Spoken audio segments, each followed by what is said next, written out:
Just call me Officer James. I'm new to security, so they paired me with another officer, Randall Clemens, who had over 30 years' experience.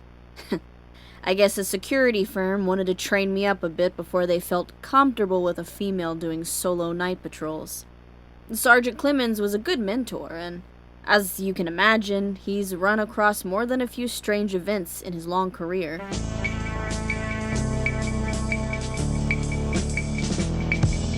He used to tell me all kinds of stories while we were patrolling.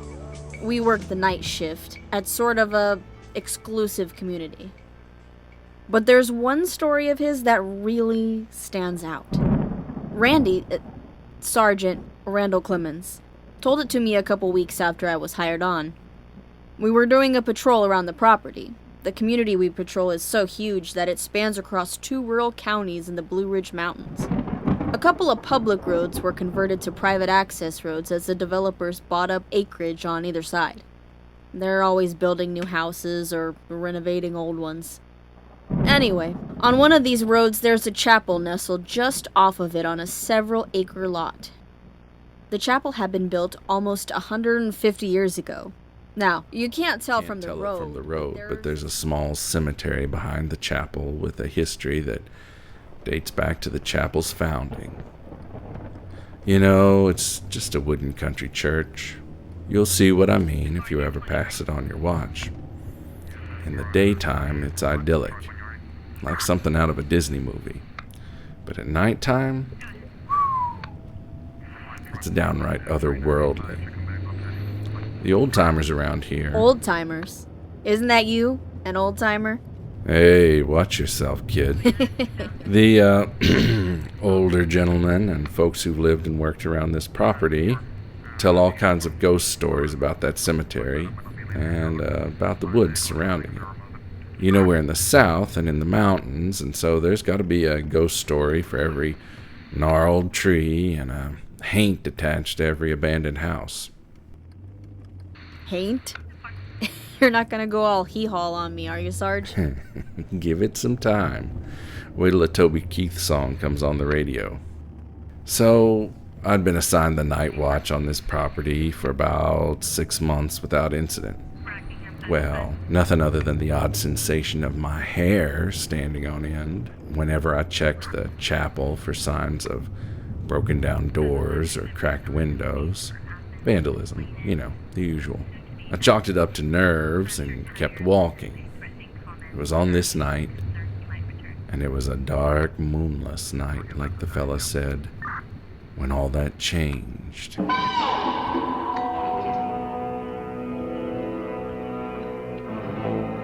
I pulled into the parking lot a few minutes before 3 a.m. and stepped out to make my usual walk around of the building. Nothing notable, so I climbed back in the cab of my Jeep. Then I saw a light out of the corner of my eye. I jerked around to see a ball of light about 6 foot above the large family tombstone. Now, it was an old tombstone made from some soft type of marble with big black veins running through it. A really beautiful stone. Old, but beautiful. Kind of like me. It had the family name Lancaster carved in it with these big letters. Chapel still bears the family name. You know, Lancaster Chapel. The light just about blinded me, but it was only about the size of a baseball. I stepped into the cemetery with my flashlight trying to find a source. I thought that it was kids playing around in the cemetery for kicks. You know, they thought it'd be cool to prank the security guard. Sounds like a good way to get yourself shot. Pepper sprayed, I think is what you mean. If you think you'll get to carry a gun when you get some seniority in you, then you've joined up with the wrong outfit there, killer. Nah, I mean, lots of security guards are former military like me. And other firms do let their officers carry. I'd say a good percentage of guys I was stationed with at Camp Eggers, over there in Kabul. Bunch of those guys probably got security jobs when they got home. Real hot-tempered bastards. They would be the type of guards I would not want to be pranking. Especially if they were carrying a firearm, you know? Ugh, I don't want to know. Anyway, when I got up close to the headstone, the light just winked out. It was there one moment and gone the next. Made a quick inspection, found nothing to explain the light, and I went back on my patrol. A week later, the same thing happened again. But after I resumed my patrol, I glanced in the rear view. At first, I thought there was a car or motorcycle behind me. But it was this ball of light. It matched my speed so that it was always behind me. I mean, it was relentless. Now, I don't mind telling you that I was getting seriously creeped out. It didn't stop until the sunrise, and then, well, it just felt like something I'd imagined. Like a bad dream. And speaking of dreams, I've had some doozies. Been seeing that light whenever I sleep. Feels like I can't pull together more than 15 minutes of good rack time before I have a dream about that ball of light. Well, you look like hell. No offense. You should take some time off. That'd be nice. But I used up all my PTO when I had surgery last February. I'll be fine, though. Hey, you know what the damnedest thing is? In my dreams, it's like the light is trying to tell me something. What do you think it's trying to tell you? To lay off the pickled sausages before you get gout? Join us. I keep hearing that in my dreams. A voice coming from the light says, join us.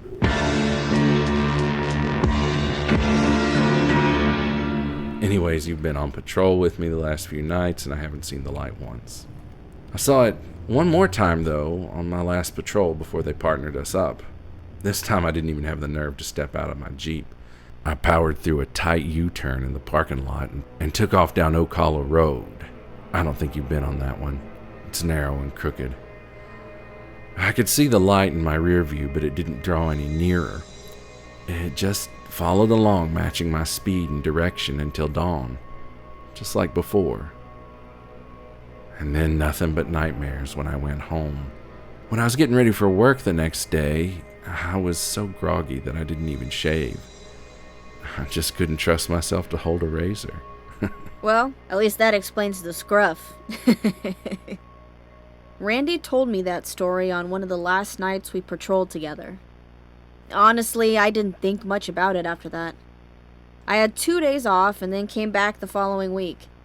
I was supposed to be paired with another of the more senior security guards on my shift, but he called in sick. My boss decided to take my training wheels off early and let me do my first solo night patrol. Nobody ever minded me doing solo patrols on my deployment to Afghanistan. But that's another story. It was a long, boring slog without old Randy to keep me company. In fact, the only thing that made it bearable was a phone full of true crime podcasts playing non-stop in the Jeep. I didn't realize it, but I was doing everything I could to avoid passing the little chapel in the family cemetery he told me about. Then, at about 0300, someone radioed me about a fire at a construction site at the junction of Lancaster Chapel Road and Oak Hollow, just a stone's throw away from where Randy had seen the lights. A backhoe that had been parked up at the site had started smoking, and as I watched, a flame shot up from the engine.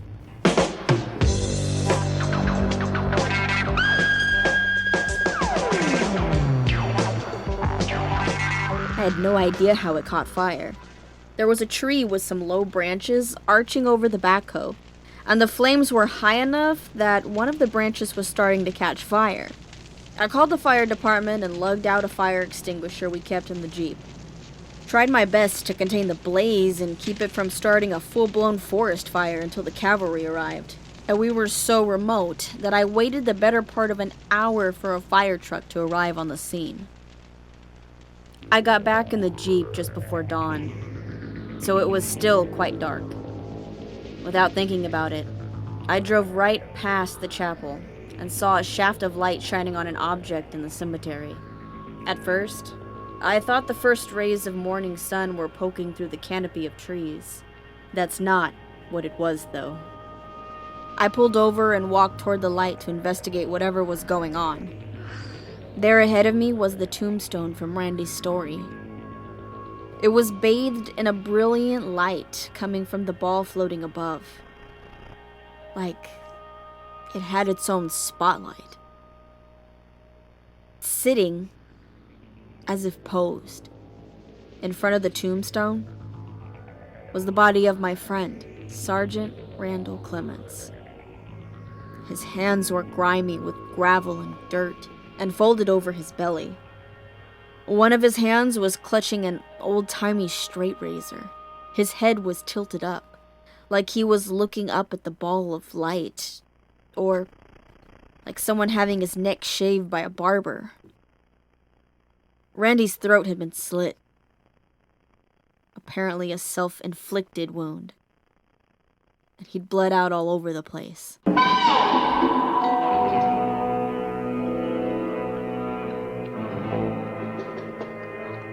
By the time I radioed in to the first shift officer, the sun had come up for real, and the ghostly light had faded.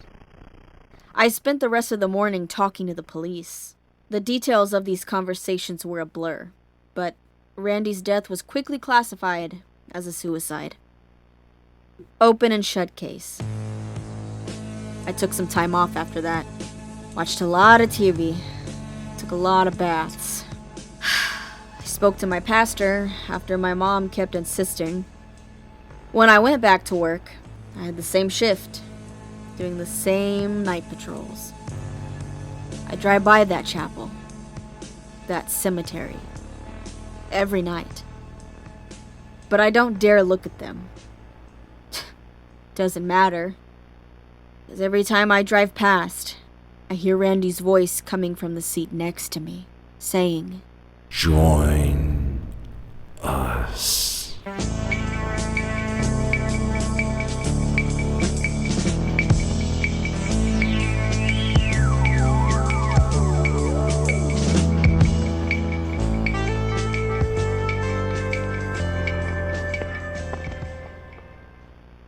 Welcome to Camp Creep. Hi, I'm Tish. And I'm Lauren. We're the camp counselors here at Camp Creep Podcast. Two ghouls talking about anthology horror. Starting with Tales from the Crypt. Each week we review an episode and ask the hard questions like, does the Crypt Keeper have a WikiFeet page? Would anyone really order a cheese sandwich? And my favorite, who's that ghoul? Doot doot! Creep through the crypt with us every Thursday. Subscribe today on Spotify, Apple, or wherever you listen to your podcasts. See you soon, campers. Hey there, Rainbow Warriors. I'm CJ, host of Beyond the Rainbow, True Crimes of the LGBT. My episodes focus on crimes committed by and against the LGBTQ community. I've covered cases you probably have heard of, such as Matthew Shepard, Brandon Tina, and the Orlando Pulse nightclub massacre, as well as some lesser-known cases like the murder of Ray Hainish, the Australian gay beat murders, and the suspicious disappearance of Lisa Lynn Stone. I cover cases brought to me by listeners like Penny Brummer, who I believe was wrongfully convicted, taboo cases such as lesbian corrective rape and murder in South Africa, and Pray the Gay Away camps.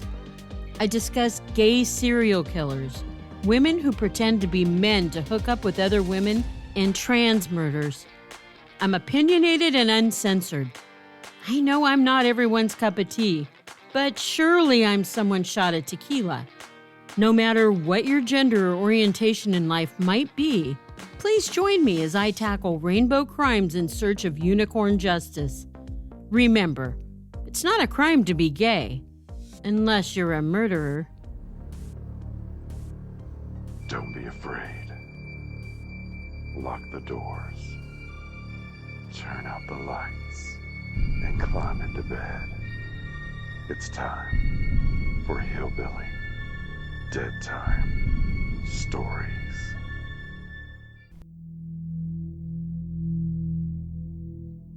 This is Jerry from the Hillbilly Horror Stories podcast. You just heard the intro to our new video series on YouTube, Hillbilly Dead Time Stories. I hope you'll check it out. If you're not really a video person, check out the Hillbilly Horror Stories podcast, where my wife Tracy and myself will give you a new story of the unexplained every week. You can check out the audio version of Hillbilly Dead Time Stories as a bonus episode every Wednesday. I'm Edward October. For more true, true-ish, and classic tales of horror and the paranormal, subscribe to our YouTube channel. Be sure to ring the bell so you don't miss anything. Or find all of our links at octoberpodvhs.com. Octoberpod, retro horror for bold individualists.